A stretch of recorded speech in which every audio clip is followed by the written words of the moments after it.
Hi, I'm Nicole Aliotto, CEO of Alabreva Consulting and author of Your School Sucks, Why Schools Fail to Measure Up and What to Do About It.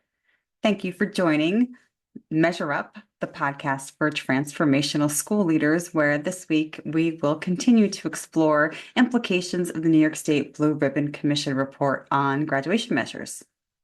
As the late great Yogi Berra once said, it's deja vu all over again. As New York State prepares for another overhaul of the education system, this time with a focus on the new graduation requirements, I decided to take a look at the implementation timeline and wonder, is the math mathing? Today's episode, we're going to explore the potential costs associated with such an overhaul.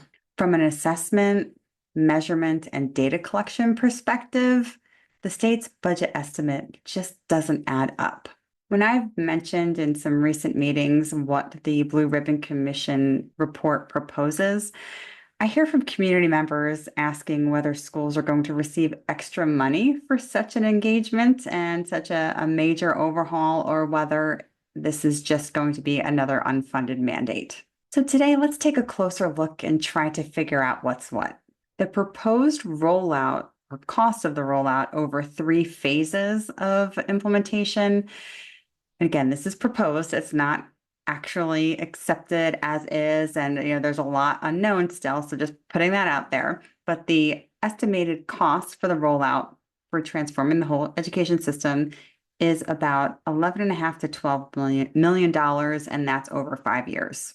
Let's review the phases that were presented to the Board of Regents by the Blue Ribbon Commission panel and take a look at each phase's projected costs. In phase 1, the projected costs include, again, this was mentioned during the presentation, 2 full-time positions and a project coordinator for the State Education Department to help with this implementation, contracts with experts to develop resources, and other training and support. Again, to whom and to what extent has not been made clear, but phase 1 is projected to have a few $1,000,000 in cost.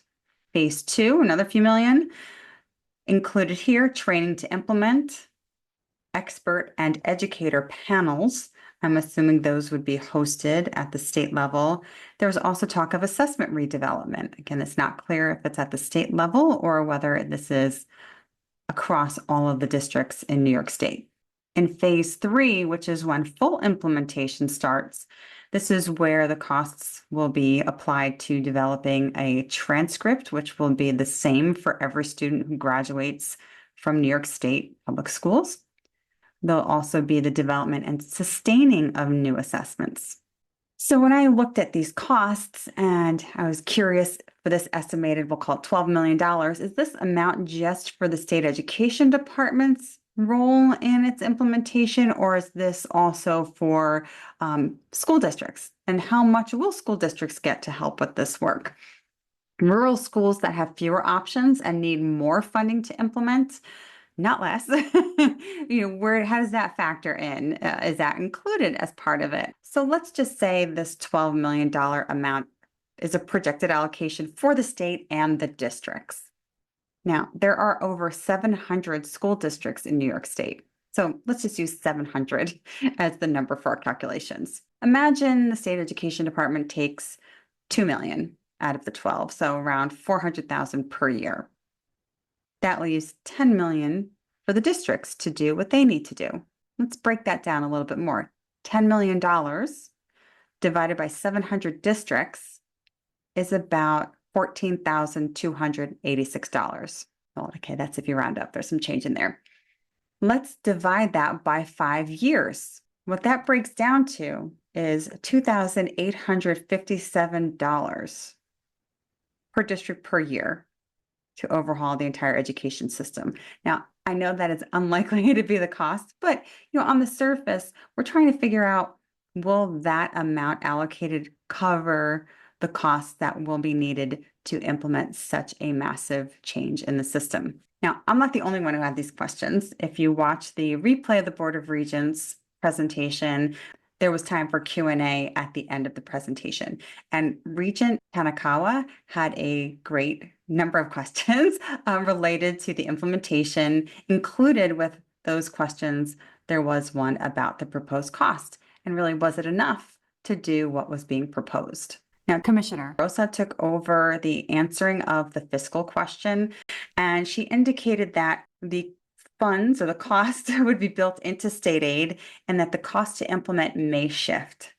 It wasn't clear that that was going to be enough, so she recognized that there could be changes to that projected cost estimate. There was discussion also, Commissioner Rosa mentioned that there was already funding available for the financial literacy initiative, which we didn't talk about here, but that's another requirement as part of the next 5-year rollout of the system. If you look back at our last podcast episode, we had the phases of implementation, and you can see where that fits in. There was also talk of other funding through grants that could be looked at, and she spoke of being innovative with finances.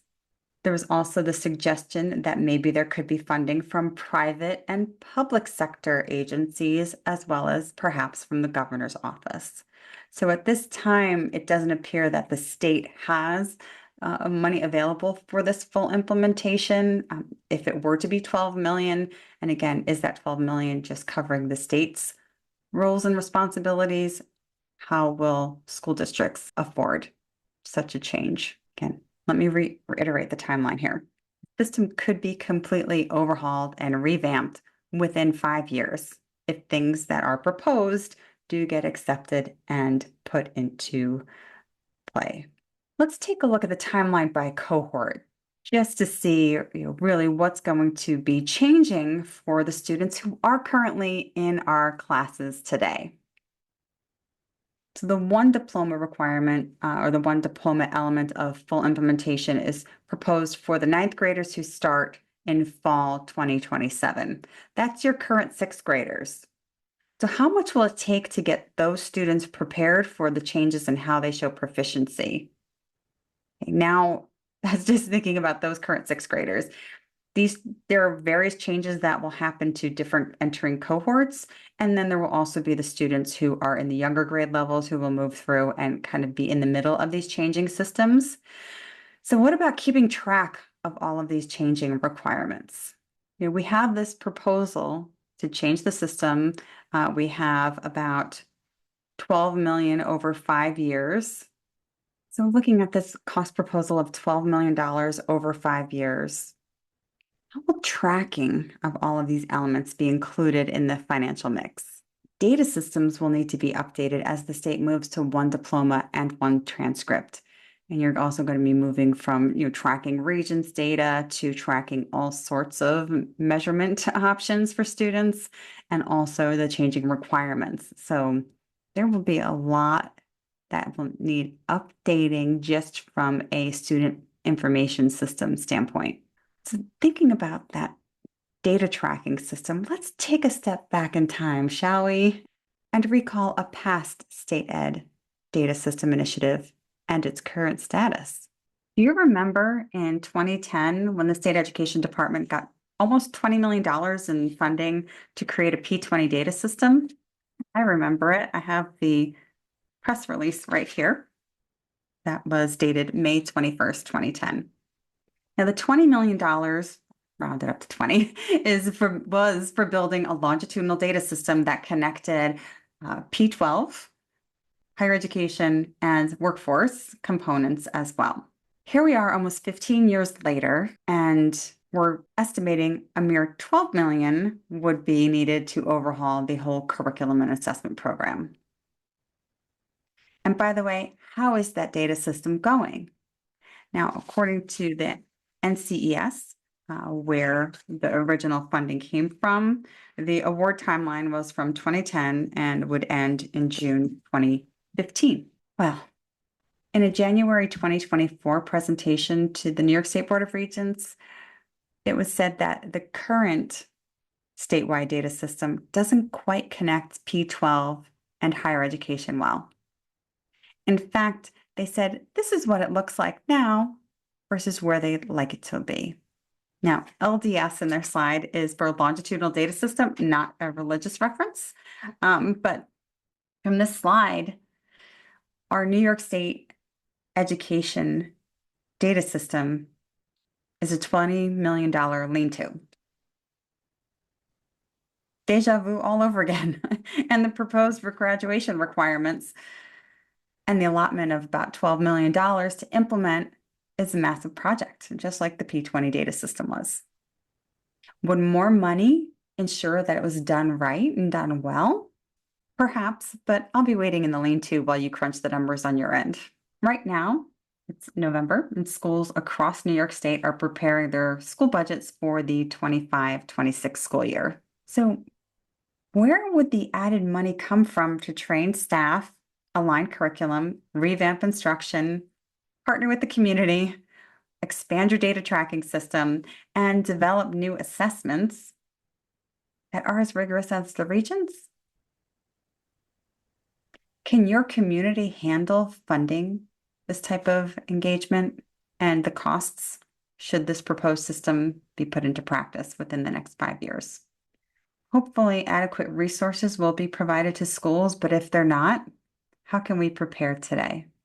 Well, my team and I are working with schools right now to determine what are those foundational elements that we can address today and what can be included in their plans moving into the next school year that really can help strengthen some of the assessment components, expansion of their data systems, and really set them up should this timeline come to fruition and these targets and these expectations hit within 5 years.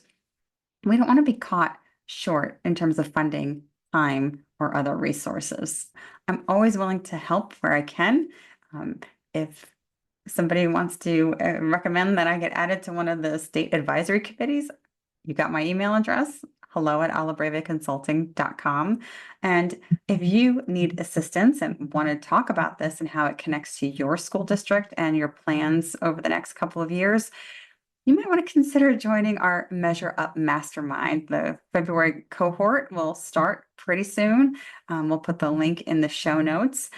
As a part of that Measure Up Mastermind, we will be looking at the requirements of the proposed timeline, and also work to define what are those elements that may be required under the Portrait of a Graduate and how do they align to some of the current practices that are implemented in schools. So, for example, how do some of the elements of social emotional learning connect with some of the components of Portrait of a Graduate?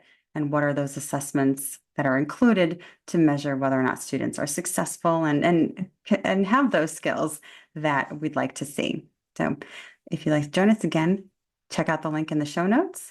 And we will continue one more week with our investigation of the Blue Ribbon Commission report. And if you do have questions or comments about it, feel free to, again, email at hello@alabrevaconsulting.com. We'll include those in a future episode. And I hope you all have a significant week.